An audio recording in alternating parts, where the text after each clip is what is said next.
আসসালামু আলাইকুম। দূরের কাছে যে যেখানে বসে এই মুহূর্তে ভিডিওটা দেখছেন তাদের সবাইকে মাহফুজা কিচেন ভিডিওতে ওয়েলকাম।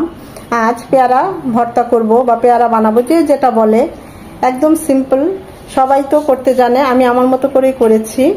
তো চলুন পেয়ারাটা বানিয়ে ফেলি বা ভর্তাটা করে ফেলি।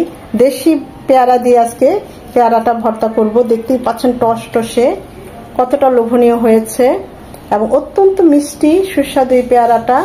এমনি এমনি খাওয়া যায়, আমি তো এমনি এমনিই খাই, বানানোর আগে এমনি এমনি ফুরিয়ে যায়। প্রতিদিনই 2-1 কেজি করে আনি।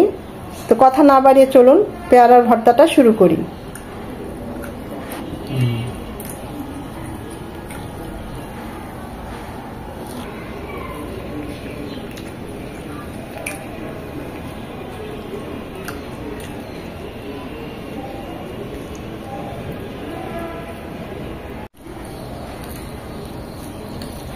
পেয়ারার ভর্তা করব বা পেয়ারা বানাবো, সেই জন্য কিনে এনেছি একদম দেশি পেয়ারা, টস টসে। দেখুন, গতকালও কিনে এনেছি, সেগুলো খেয়ে ফেলেছি।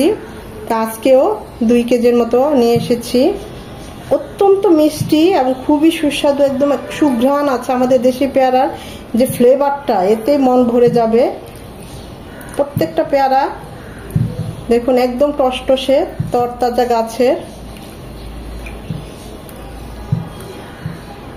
এটা এমনি এমনি শুধু খাওয়া যায়, পেট ভরে খাওয়া যায়, মন ভরবে কিন্তু পেট ভরবে কিন্তু মন ভরবে না, এতটাই মজার এই দেশি পেয়ারাটা। আর এর ফ্লেভারের কথা কি বলবো। তো দেখতেই পাচ্ছেন কতটা টস টসে, ভিতরটা একদম সফট এবং মিষ্টি।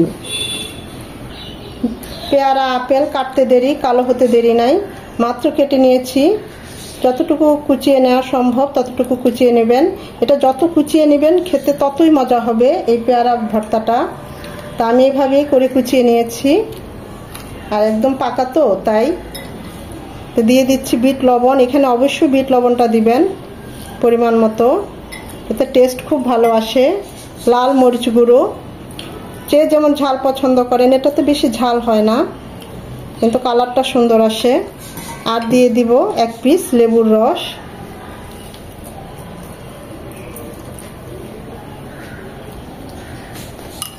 যারা কাসুন্দ পছন্দ করেন এখানে 1 চামচ কাসুন্দ দিয়ে নেবেন।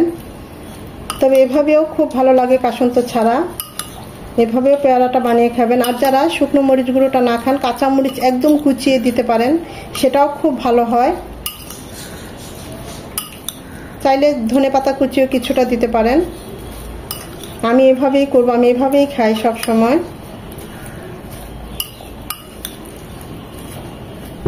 খুব ভালোভাবে নেড়েচেড়ে বিট লবণ আর মরিচের সাথে মিশিয়ে নেব।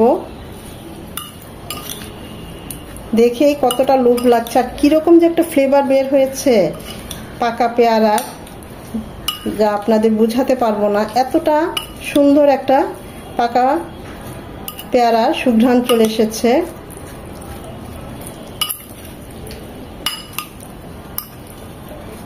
যে কোনো ফল, বিশেষ করে আপেল, আম, যে কোনো ফল কাটার সাথে সাথে চেষ্টা করবেন খেয়ে ফেলতে। রেখে দিলে দেখবেন কালো হয়ে যায়। তবে কালো যদি না করতে চান, চিনির পানিতে কিছুটা ডুবিয়ে রাখবেন, তখন দেখবেন অতটা কালো হয় না। যারা মিষ্টি পছন্দ করেন, আমার এই পেয়ারাটা অনেক মিষ্টি, চাইলে এখানে 1 চামচ চিনি বা 1 চামচ মধু দিয়ে দিতে পারেন। মধুর ফ্লেভারটাও খুব ভালো আসে। বিশেষ করে কাজি পেয়ারাগুলো কিছুটা মিষ্টি কম থাকে, সেক্ষেত্রে আপনারা এইভাবে বানিয়ে একই রেসিপিতে ফলো করে একটু মধু বা 1 চামচ চিনি মিশিয়ে দিতে পারেন, সেটাও খেতে খুব ভালো হয়। এভাবে মরিচ গুঁড়ো আর একটু বিট লবণ দিয়ে।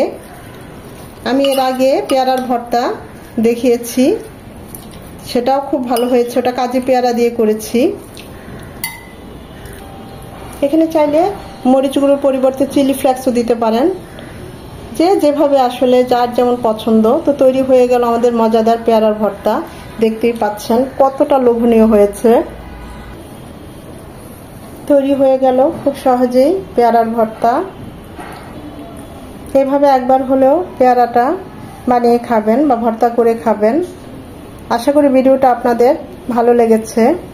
আর যদি ভালো লেগে থাকে অবশ্যই লাইক করবেন, কারণ আপনাদের একটা লাইক পরবর্তী ভিডিও করতে আমাকে উৎসাহিত করে, সাহায্য করে। ফ্রেন্ডস অ্যান্ড ফ্যামিলির মাঝে বেশি বেশি করে শেয়ার করে দিবেন, যেন তারাও দেখার সুযোগ পায়। আর এভাবে করে কমেন্ট করে আমাকে জানাবেন খেতে কেমন হয়েছে। আপনাদের কমেন্ট এবং লাইকের অপেক্ষায় আমি থাকি। প্রতিটা কমেন্ট আমার কাছে খুবই আগ্রহের একটা সময়। চেষ্টা করি প্রত্যেকটা কমেন্টের উত্তর দিতে। তো যাই হোক, তো আমার তো পেয়ারা ভর্তা একদম রেডি। এতক্ষণ যারা ধৈর্য ধরে এই ভিডিওটা দেখেছেন তাদের সবাইকে অসংখ্য ধন্যবাদ।